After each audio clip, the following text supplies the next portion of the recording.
विजया एकादशी का विशेष महत्व है। जानिए क्यों भगवान श्री राम ने लंका पर विजय प्राप्त करने के लिए ये व्रत किया था।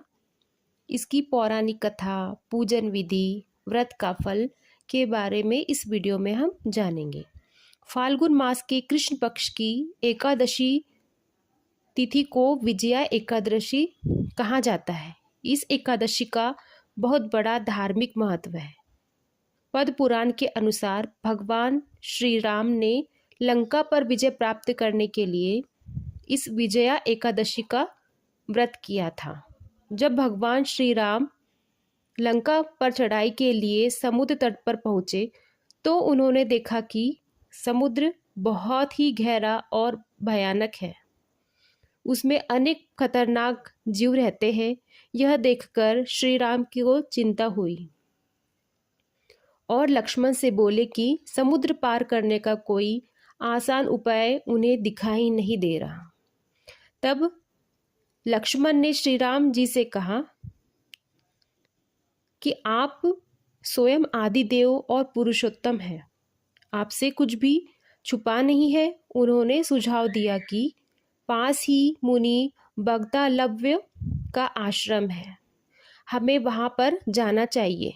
वे बहुत ही ज्ञानी और तपस्वी है, उनके जाकर हमें पूछना चाहिए। लक्ष्मण जी की बात सुनकर भगवान श्री राम मुनि बगदालव्य के आश्रम पहुँचे और उन्हें प्रणाम किया। मुनि ने श्री राम को पहचान लिया और उनके आगमन से प्रसन्न हुए। तब श्री राम ने समुद्र पार करने का उपाय पूछा तो मुनि ने कहा कि फाल्गुन कृष्ण पक्ष की विजया एकादशी व्रत करने से निश्चित रूप से आपको विजय प्राप्त होंगी। विजया एकादशी का फल, जो विजया एकादशी व्रत रखते हैं उन्हें क्या फल प्राप्त होता है। मुनि की आज्ञा अनुसार भगवान श्री राम ने विजया एकादशी का व्रत किया। इस व्रत के प्रभाव से उनकी वानर सेना के साथ समुद्र पार करने में उन्हें सफलता प्राप्त हुई। रावण का वध किया, लंका पर विजय प्राप्त की और माता सीता को वापस ले आए। शास्त्रों में कहा जाता है कि जो व्यक्ति विधि विधान से विजया एकादशी का व्रत करता है उसे जीवन में सफलता और विजय प्राप्त होती है। साथ ही उनका परलोक भी शुभ और अक्षय होता है।